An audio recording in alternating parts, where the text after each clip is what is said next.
नमस्कार दोस्तों, मैं अरविंद मिश्रा, प्रवक्ता श्री शक्ति डिग्री कॉलेज। आज आपके सामने पुनः गणित एवं शिक्षा शास्त्र से संबंधित पीडोगॉजी से क्वेश्चन बताएंगे, जो आपके विभिन्न प्रकार की परीक्षाओं में आए हुए हैं, जैसे सीटेट या अन्य राज्य स्तरीय टीटी परीक्षाओं में। ये प्रश्न आपके पीडोगॉजी में, बाल विकास में, गणित, हिंदी और संस्कृत और पर्यावरण इत्यादि हर जगह क्वेश्चन इस प्रकार से मिल सकते हैं। तो आप ये ध्यान से सुनिए, आपके लिए बहुत लाभदायक होंगे और आप इनके उत्तर हमें कमेंट बॉक्स में तुरंत दीजिए। तो यहाँ पर आप देखिए, पहला क्वेश्चन यहाँ पर बनता है। विकास 56 विद्यार्थियों की कक्षा को गणित पढ़ाता है। उसका ये विश्वास है कि यदि परीक्षा के तुरंत बाद फीडबैक दी जाए तो वो प्रभावी होती है। वो 10 अंकों की एक छोटी कक्षा परीक्षा का आयोजन करता है। प्रभावी तरीके से प्रतिपुष्टि देने का सबसे अच्छा कौन सा तरीका है? अब बताइए आप लोग। उत्तर आप भेजेंगे तुरंत, हम पढ़ रहे हैं, ध्यान से सुनिएगा। वह पूरी कक्षा के लिए चर्चा का आयोजन कर सकता है कि वे किन तरीकों से अपने उत्तरों पर पहुंचे और सही उत्तर पर पहुंचने की प्रभावी युक्ति कौन सी है। दूसरा, यह यादृच्छिक रूप से किसी भी एक कॉपी का चयन करे और बोर्ड की सहायता से उस कॉपी में उत्तर प्राप्त करने की विधि पर चर्चा करें। तीसरा, वह विद्यार्थियों को एक दूसरे के उत्तरों को जांच करने दे। चौथा, वह प्रत्येक सवाल के हल को बोर्ड पर समझाए और विद्यार्थियों से कहे कि वे स्वयं करें। तो ये 4 विकल्प आपके सामने हैं। कौन सा विकल्प सही होगा, आप जल्दी से कमेंट्स बॉक्स पे उत्तर दीजिए। लाइव चैट पे आप तुरंत करिए और इसके साथ ही आप लोग वीडियो को अन्य अपने दोस्तों के साथ, अपने किसी के भी साथ आप इसको सब्सक्राइब करवा दें चैनल को, और शेयर करें और वीडियो को लाइक करें। लाइक बहुत कम मिलती है, तो लगता है क्या वीडियो हम आपके लाभदायक नहीं है। तो यहाँ पर आप देखिए कौन सा उत्तर आपने भेज दिया है। बहुत अच्छा आप लोगों ने उत्तर भेजा है। तो यहाँ पर आपका चौथा विकल्प सबसे सही है। वो प्रत्येक सवाल के हल को बोर्ड पर समझाए और विद्यार्थियों से कहे कि स्वयं अपने उत्तरों की जांच करें। अगला क्वेश्चन, मूल्यांकन किया जाता है उपलब्धि की जांच के लिए, अस्पष्ट अवधारणाओं का पता लगाने के लिए, कक्षा में प्रोन्नति के लिए, प्रतियोगिता की भावना जागृत करने के लिए। तो यहाँ कौन सा विकल्प सबसे अच्छा होगा? जल्दी से कमेंट्स बॉक्स भेजिए उत्तर, कमेंट्स बॉक्स में उत्तर भेजिए। देखते हैं कितने लोग सही भेजते हैं। तो यहाँ पर अब आपका उत्तर जा रहा है पहला। मूल्यांकन किसी भी चीज की उपलब्धि का जांच करने के लिए किया जाता है। तो पहला विकल्प यहाँ पर सही है। अगला क्वेश्चन देखिए, कक्षा में बच्चों के मूल्यांकन का मुख्य उद्देश्य क्या है? बच्चों की आत्मविश्वास बढ़े, बच्चों के तुलनात्मक प्राणिकता की जानकारी शिक्षक को प्राप्त हो, बच्चों को विषय ज्ञान में समझ बढ़े, बच्चे कक्षा में नियमित रहें। तो यहाँ पर कौन सा विकल्प सबसे सटीक होगा? आपको कहना न पड़े, हर बार आप उत्तर सटीक से भेज दिया करें। देखते हैं प्रायः कि कुछ स्टूडेंट उत्तर भेजते हैं, लाइव चैट में तो काफ़ी आ जाते हैं, लेकिन उत्तर 6-7 लोग ही भेज पाते हैं और बाकी निष्क्रिय ना रहें। आप लोग एक्टिव रहेंगे, काम करेंगे, इससे हमारा तो हानि नहीं है, लेकिन आपकी हानि होगी। हमारा हानि लाभ जो होगा सो होगा, आपका लाभ होना चाहिए। तो यहाँ पर आपका विकल्प दूसरा सही है। बच्चों के तुलनात्मक प्राणिकता की जानकारी शिक्षक को प्राप्त होना चाहिए। तो बहुत बहुत अच्छे आप लोग सारे के सारे उत्तर दे रहे हो। अगला क्वेश्चन देखिए, मूल्यांकन के कितने सोपान होते हैं? 2, 3, 4, 5। तो यहाँ पर आपके मूल्यांकन के दूसरा विकल्प सही है। मूल्यांकन के 3 सोपान होते हैं। आपको 3 सोपान बताए गए हैं, वो हमारे कमेंट्स बॉक्स पे बताइए। 3 सोपान कौन कौन से होते हैं, कमेंट्स बॉक्स पे भेजिए। अगला क्वेश्चन तब तक देखें। गणित मूल्यांकन के बाद गणित मूल्यांकन में कौन सा पद शामिल होता है? उद्देश्य, अधिगम अनुभव, मूल्यांकन, ये सभी। तो कौन सा सही होता है? तो आप इसका सारे के सारे उत्तर जान रहे होंगे, जल्दी से भेज दीजिए उत्तर। बहुत अच्छा आप लोगों ने उत्तर भेजा है। इसका चौथा विकल्प सही है, ये सभी। अगला क्वेश्चन देखिए, योग एवं व्याकरण पर आधारित शब्दों में दिए गए सवालों को हल करने की विद्यार्थियों की दक्षता का आकलन करने के लिए आकलन के शीर्षक कौन से हैं? सारे आप देख रहे हैं विभिन्न प्रतियोगी परीक्षाओं के साथ सीटेट एवं अन्य प्रतियोगी परीक्षाओं में आए हुए हैं। पहला विकल्प देखिए, सवाल का बोधन, निष्पादन की जाने वाली संक्रिया की पहचान, समस्या का गणितीय रूप में निरूपण, सवाल का समाधान एवं प्रस्तुतिकरण। दूसरा विकल्प है सवाल का बोधन एवं सही जवाब लिखना। तीसरा विकल्प है सवाल की पहचान, सही संक्रिया निष्पादन करना। और चौथा विकल्प है गलत, आंशिक रूप से सही, पूर्णता सही। तो कौन सा यहाँ पर विकल्प सही होगा? 4 विकल्प में आप जल्दी उत्तर भेजें। देखो यहाँ पर 26 पर आप पहला विकल्प देखेंगे तो पहला विकल्प आपके लिए काफ़ी अच्छा विकल्प है और यही सही विकल्प है। देखें, सवाल का बोधन, निष्पादित की जाने वाली संक्रिया की पहचान, समस्या का गणितीय रूप में निरूपण, सवाल का समाधान और प्रस्तुतिकरण। अगला नेक्स्ट क्वेश्चन है, शैलजा विभिन्न तरीकों से संख्या को व्यक्त कर सकती है। उदाहरण के लिए 4 बराबर 2 + 2 अथवा 4 = 1 + 3 आदि। उस संख्या की किस विकासात्मक अवस्था पर है?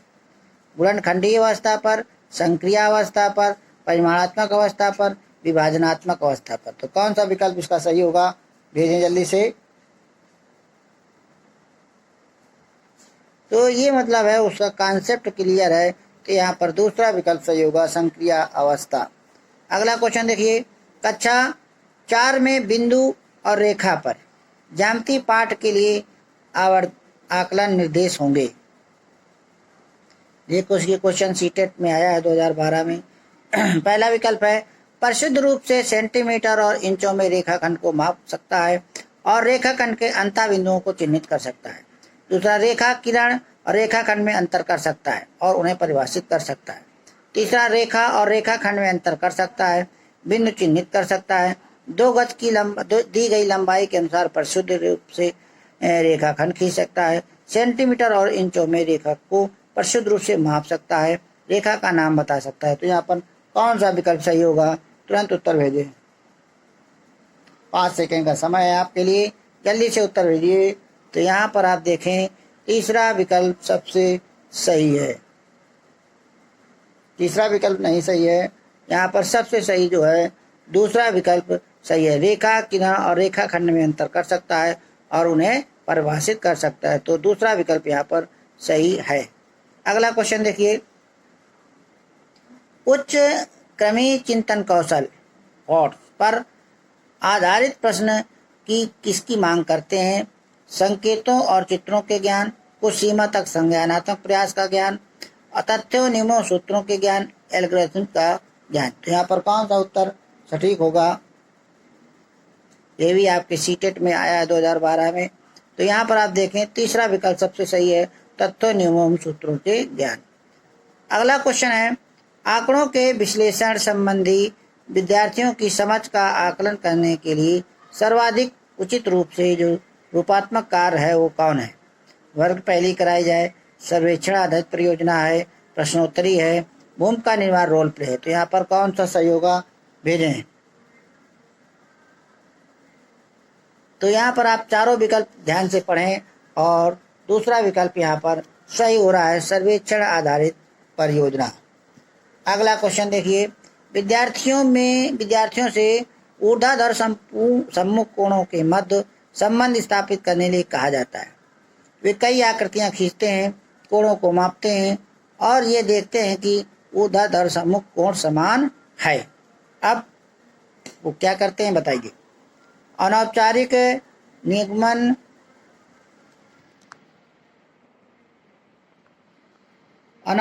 निगमन स्तर पर जो है, निगमन स्तर पर है,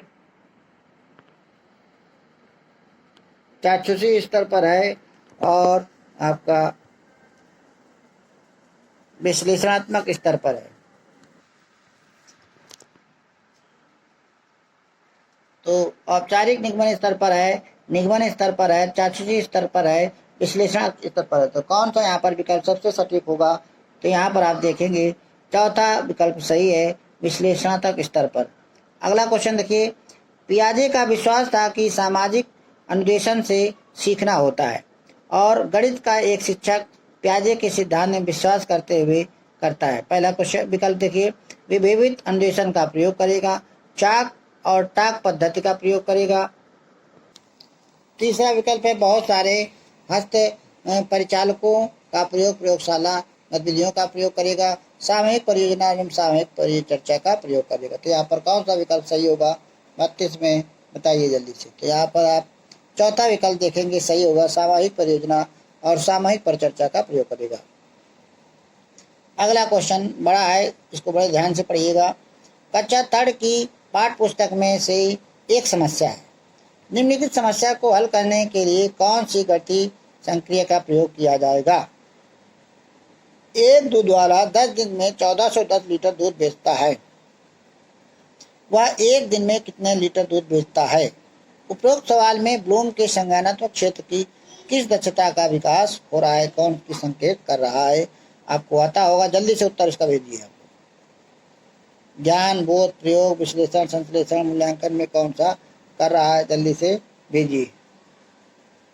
तो यहाँ पर आप क्या करेंगे, छात्र सवाल लगाएगा कि यहाँ पर चौथा विकल्प सही होगा, विश्लेषण कर रहा है। अगला क्वेश्चन, 1/3 के समतुल्य भिन्न लिखिए। कक्षा 4 के शिक्षार्थियों से पूछा गया ये सवाल किस ओर संकेत करता है। उच्च स्तरीय मांग कार्य क्योंकि संयोजन के बिना प्रक्रिया पर आधारित है। निम्न स्तरीय मांग कार्य क्योंकि इसमें केवल प्रक्रमणकारी कौशलों की आवश्यकता होती है। निम्न स्तरीय मांग कार्य क्योंकि यह केवल घटने पर आधारित है। उच्च स्तरीय मांग कार्य क्योंकि यह संयोजन के साथ प्रक्रिया पर आधारित है। तो यहाँ पर कौन सा विकल्प सही होगा, जल्दी से भेजिए। आप लोगों को ये प्रश्न आपको पढ़ना ही पड़ेगा। अगर आपको सीटेट, सुपर टेट इस टाइप से परीक्षा पास करनी है तो इन प्रश्नों पर आपको दिमाग चलाना पड़ेगा और ये प्रश्न आपको जितना ज़्यादा आप प्रैक्टिस करेंगे उतना ज़्यादा ये आपके आएंगे, दिमाग लगेगा इसमें। तो यहाँ पर आपका दूसरा विकल्प सही है, दूसरा विकल्प सही है, निम्न स्तरीय मांग कार्य क्योंकि इसमें केवल प्रक्रमणकारी कौशलों की आवश्यकता होती है। अगला क्वेश्चन अच्छा क्वेश्चन है, ध्यान से देखिएगा। बेन हीले के ज्यामितीय विचार के स्तर के अनुसार 5 स्तर हैं, चाक्षुषीकरण, विश्लेषण, अनौपचारिक निगमन, औपचारिक निगमन और दृढ़ता। कक्षा 3 के एक बच्चे को छांटने के लिए कुछ बहुभुज दिए गए। वो भुजाओं की संख्याओं के आधार पर बहुभुजों को वर्गीकृत करता है। ये बच्चा वेन हीले के ज्यामितीय विचार पर किस स्तर पर है। आप ये बच्चा को दिया गया है काम और ये काम करता है, उसको बहुभुजों को अलग करता है। तो ये कौन सा उसके स्तर पर है, औपचारिक निगमन पर है, चाक्षुषीकरण पर है, विश्लेषण पर है, अनौपचारिक निगमन पर है। तो आप इसका विकल्प भेजिए जल्दी से। बहुत अच्छा क्वेश्चन है। ऐसे ही बड़े बड़े क्वेश्चन अब आने लगे हैं, पहले तो छोटे सरल सरल आते थे, अब बहुत बड़े बड़े क्वेश्चन आने हैं, अब तो ज़्यादा आपको मेहनत करनी पड़ेगी। तो यहाँ पर आपका चौथा क्वेश्चन है, अनौपचारिक निगमन पर है। यहाँ पर चौथा नहीं, अनौपचारिक तो दूर हो गया, तो यहाँ पर दूसरा पर है, वो ज्ञान पर आ गया, चाक्षुषीकरण पर आ गया है कि वो जो है, तो यहाँ पर दूसरा विकल्प सही है, चाक्षुषीकरण सही है। अगला क्वेश्चन देखिए, निम्नलिखित क्वेश्चन देखेंगे तो निम्नलिखित कक्षा 5 की पाठ्य पुस्तक में से एक सवाल है। यहाँ 4 खंभे हैं जिनका माप क्रमशः 105 सेंटीमीटर, 215 सेंटीमीटर, 150 सेंटीमीटर, 235 सेंटीमीटर है। यदि उन्हें समान लंबाई के टुकड़ों में काटना है तो प्रत्येक टुकड़े की अधिकतम लंबाई क्या होगी। तो इस प्रकार के सवाल में क्या पूछा गया, ये पूछने का तात्पर्य है। पहला विकल्प है एचसीएफ तथा एलसीएम पर आधारित शब्द समस्याओं का अभ्यास देने, गुणक और गुणज के ज्ञान की परीक्षा कराने, एचसीएफ ज्ञात करने के कौशल की जांच, सीखी गई संकल्पनाओं का प्रयोग करते हुए समस्या समाधान कौशल को बढ़ाना। तो यहाँ पर सबसे सटीक विकल्प कौन सा होगा, आप लोग बताएं जल्दी से। तो उत्तर भेजा हो, कुछ लोगों ने भेजा है, तो यहाँ पर चौथा विकल्प सही है, सीखी गई संकल्पनाओं का प्रयोग करते हुए समस्या समाधान कौशल को बढ़ाने के लिए। अगला क्वेश्चन है, राशिद कक्षा 5 में पढ़ता है। वो विभिन्न प्रकार के त्रिभुजों को भिन्न श्रेणियों में वर्गीकृत कर सकता है, लेकिन त्रिभुज में 3 कोणों का योग 180 डिग्री होता है। ये अमूर्त प्रमाण को समझने में उसे कठिनाई होती है। प्याजे के संज्ञानात्मक सिद्धांत के अनुसार राशिद चरण पर है, मतलब किस चरण पर है? पूर्व संक्रियात्मक अवस्था, मूर्त संक्रियात्मक अवस्था, औपचारिक संक्रियात्मक अवस्था, संवेदी गामक अवस्था। तो यहाँ पर कौन सा विकल्प सही होगा? आप लोग जल्दी से बताइए। क्या कर रहा है? 3 कोण मूर्त प्रमाण को समझने में कठिनाई होती है, तो कौन से सिद्धांत पर कार्य कर रहा है? यहाँ पर आप बताएं। तो अभी वो अमूर्त चिंतन पर नहीं पहुंचा है, तो यहाँ पर देखिए आपको, यहाँ पर मूर्त चिंतन पर है, तो दूसरा विकल्प सही होगा, मूर्त संक्रियात्मक अवस्था पर वो है। अगला क्वेश्चन देखिए, यदि एक शिक्षार्थी की बुद्धि लब्ध 100 हो तो इसका आशय क्या है? शिक्षार्थी प्रतिभाशाली बुद्धि का है, शिक्षार्थी की बुद्धि का स्तर उच्चतम है, और शिक्षार्थी की मानसिक आयु वास्तविक आयु से अधिक है, शिक्षार्थी की मानसिक आयु वास्तविक आयु बराबर है। क्या होगा? जल्दी से आप सोच कर बताइए कमेंट्स बॉक्स पर। आप सभी ये सब पढ़ चुके हैं, जल्दी से इस पर उत्तर भेजिए आप लोग। तो बहुत अच्छा उत्तर भेजा जिसने भेजा। तो यहाँ पर चौथा विकल्प सही है, शिक्षार्थी की मानसिक आयु और वास्तविक आयु बराबर है। अगला क्वेश्चन देखिए, कक्षा 4 के लिए समय के मूल्यांकन का के प्राचल हो गई। क्या होगा? आप लोग देखिए इसमें, केवल सदस्य घड़ी पर समय पढ़ना, अंकी घड़ी और सदस्य घड़ी पर समय पढ़ना, आधा घंटा अधिक, चौथाई घंटा अधिक, चौथाई घंटा कम, AM PM की संकल्पना, मिनट और सेकंड में संबंध, केवल अंकी घड़ी का समय पढ़ना, AM PM की संकल्पना, केवल अंकी घड़ी पर समय पढ़ना। तो यहाँ पर क्या सही होगा बताइए? तो यहाँ पर देख रहे हैं कि दूसरा विकल्प सबसे सही जा रहा है, केवल अंकी घड़ी और सतत घड़ी पर समय पढ़ना। अगला क्वेश्चन देखिए, भिन्न की इकाई से शिक्षकों ने छात्रों से किन्हीं 5 भिन्नों की सूची बनाने के लिए कहा। ये प्रश्न किस प्रकार के संकेत करते हैं? सोचने के उच्च स्तर को, विश्लेषणात्मक सोच को, त्रिविमी आकाशीय सोच को, सोचने के निम्न स्तर को। कौन सा विकल्प सही होगा? आप लोग जल्दी से इसका उत्तर भेजें, और प्रश्न नंबर जरूर लिखा करें। कोई आगे चलता है, कोई पीछे चलता है, तो उसमें प्रश्नों का समझने में डिस्टर्ब हो जाता है कि कौन सा किसने विकल्प किसका भेजा है। तो यहाँ पर आपका जो है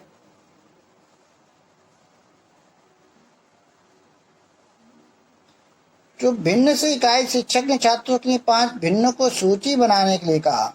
तो ये अगर उस नहीं प्रश्न कर रहा है सूची बनाने का, तो यहाँ पर क्या है? सोचने के निम्न स्तर को प्रदर्शित करता है। चौथा विकल्प यहाँ सही होगा। अगला क्वेश्चन देखिए, कक्षा 2 में सम संख्या और विषम संख्या की संकल्पना का परिचय मूर्त वस्तुओं का दी गई संख्या का साथ युगलन के क्रियाकलाप द्वारा दिया गया। इसके पश्चात शिक्षिका ने छात्रों से जांच करने के लिए कहा कि वे ये देखें कि पहला, रंगों के डिब्बों में क्रेयॉनों की कुल संख्या सम है अथवा विषम। दूसरा, उनकी गणित की कॉपी में कागजों पेजों की संख्या सम है अथवा विषम, है ना। तीसरा, और विषम क्रेयॉनों पेजों की सम संख्या विषम संख्या ज्ञात करने का कार्य। तो इसमें क्या विकल्प सही होगा? 4 विकल्प आप देखिए। ये अधिगम के लिए मूल्यांकन है, अधिगम के रूप में मूल्यांकन है, अधिगम के अंत में मूल्यांकन है, अधिगम का मूल्यांकन है। तो कौन सा आपके हिसाब से सही होगा? उत्तर भेजें, जल्दी से भेजिए। तो ये जब शिक्षिका ने दिया है, तो यहाँ पर क्या है? अधिगम के लिए मूल्यांकन किया जा रहा है। अगला क्वेश्चन देखिए, नीचे दिए गए चित्र में कुल कितने आयत हैं? अब उपरोक्त प्रश्न जांच कर रहा है किस चीज का? विद्यार्थी के ज्ञान की, विद्यार्थी के समझ की, विद्यार्थी की सृजनात्मकता की, विद्यार्थी की याद रखने की शक्ति को। कितने आयत हैं ये इसमें? आप कमेंट बॉक्स में बताइए हमें। कितने आयत हो सकते हैं इसमें। ठीक है, इसका भी आप बताइए, जल्दी से सोचिए और भेजिए। हम आपको 10 सेकंड का समय दे रहे हैं, कितने आयत हैं और उत्तर भी भेजिए।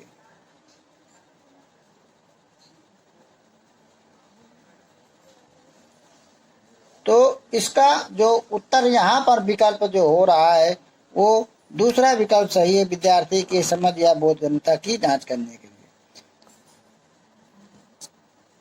अगला क्वेश्चन देखिए, नीचे दिया गया कौन सा क्रियाकलाप कक्षा 3 के छात्रों की समस्याओं को हल करने की कुशलता की वृद्धि के लिए है। पहला है, कोई वर्ग पहले जिसमें सीखे गए सभी मुख्य पदों जैसे सम संख्या, विषम संख्या, भाज्य संख्या, अभाज्य संख्या आदि के संकेत दिए गए हों। दूसरा, कोई सामूहिक परियोजना प्राथमिक कक्षाओं के छात्रों को समान रूप से 4 सदनों स्कूलों की सदन प्रणाली में किस प्रकार विभाजित किया जाए ताकि हर सदन में खेल, कला, सांस्कृतिक और शैक्षिक क्रियाकलाप के प्रतिभाशाली छात्र हों।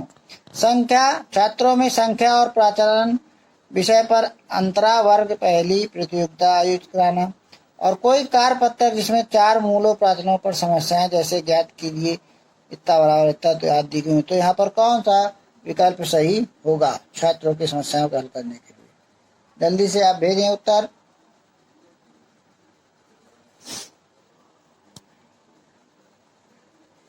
तो इसका विकल्प आपका दूसरा ही सही हो रहा है, कोई सामूहिक परियोजना बनाना। अगला क्वेश्चन देखिए, प्राथमिक स्तर के बच्चे दी गई आकृतियों को उनके दिखावट के आधार पर वर्गीकृत करने के योग्य हैं।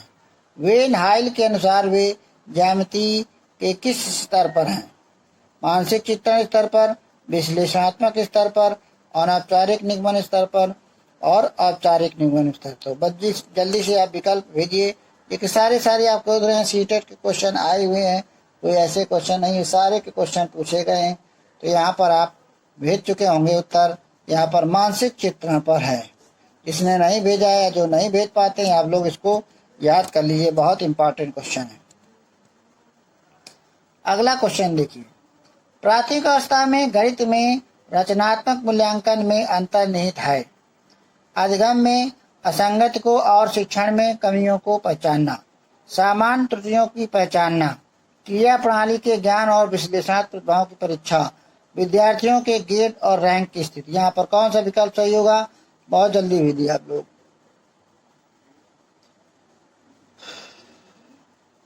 तो यहाँ पर भी आपका पहला विकल्प सही हो रहा है, अधिगम में असंगत और शिक्षण में कमियों की पहचानना। अगला क्वेश्चन देखिए, आकृतियों की इकाई से अध्यापक विद्यार्थियों से आकृतियों के उपयोग की सहायता से किसी भी चित्र की रचना करने के लिए कहता है। इस क्रियाकलाप में निम्नलिखित में कौन सा उद्देश्य प्राप्त किया जा सकता है? अनुप्रयोग, ज्ञान, बोध और रचना सृजन। कौन सा प्राप्त किया जा सकता है? जल्दी से आप कमेंट भेजिए। तो क्या इसमें है, ध्यान से आप देखिएगा कि आकृतियों के उपयोग की सहायता से किसी चित्र की रचना करने पे। तो रचना जब यहाँ पर बात की जा रही तो आप लोग ध्यान रखना है कि सृजन की बात की जा रही, सृजनात्मकता की बात की जा रही है। तो यहाँ पर चौथा विकल्प सही होगा, रचना या सृजन। अगला क्वेश्चन देखिए, एक बच्चा जिस अवस्था में सभी संख्या संबंधी संक्रियाओं को करने में सक्षम है तथा भिन्नों के संप्रत्यय की व्याख्या करने में सक्षम है, तो वो अवस्था कौन सी होगी? विभेदनात्मक अवस्था, संक्रियात्मक अवस्था, आरंभिक अवस्था, परिमाणात्मक अवस्था। जल्दी से उत्तर भेज दिया करिए। तो यहाँ पर आपका दूसरा विकल्प सही है, संक्रियात्मक अवस्था। अगला क्वेश्चन देखिए, कक्षा 5 में गणित के पीरियड के में ये वाद विवाद रखा गया, शून्य सबसे अधिक प्रभावशाली संख्या है। ये क्रियाकलाप बच्चों को प्रोत्साहित करता है विश्लेषण और संप्रेषण में, वे संख्याएं लिखने में जिनमें शून्य हो, वे समस्याएं हल करने में जिनमें संख्याओं के अंत में शून्य हो, और मित्रों को सहयोग देने में। तो यहाँ पर कौन सा विकल्प सही होगा? जल्दी से आप उत्तर भेजें। तो शून्य दी गई ये सबसे बड़ी प्रभावशाली संख्या है। तो यहाँ पर आप देखेंगे कि छात्र उसमें आप दिमाग लगाएंगे, विश्लेषण करेंगे, संश्लेषण करेंगे और संप्रेषण करेंगे। तो यहाँ पर पहला विकल्प सही है। अगला क्वेश्चन देखिए, वैन हील के ज्यामितीय स्तर के अनुसार जो विद्यार्थी आकृतियों को दिखावट के अनुसार वर्णित और वर्गीकृत कर सकते हैं वे हैं स्तर 0 मानसिक चित्रण, स्तर 1 विश्लेषण, स्तर 2 अनौपचारिक निगमन और स्तर 3 औपचारिक निगमन। कौन सा यहाँ पर सही होगा? तो ये आपको शायद पता ना हो, तो यहाँ पर पहला विकल्प सही है, स्तर 0 मानसिक चित्रण। अगला, किस प्रकार के मूल्यांकन का मुख्य अभिप्राय विद्यार्थियों को फीड देना है? रचनात्मक मूल्यांकन, निदानात्मक मूल्यांकन, सारांशात्मक मूल्यांकन और भविष्यात्मक मूल्यांकन। तो यहाँ पर भी आपका पहला विकल्प ही सही है, रचनात्मक मूल्यांकन। अगला क्वेश्चन देखिए, ज्यामितीय समझ को विकसित करने के लिए निम्नलिखित में कौन सा श्रेणी क्रम सही है?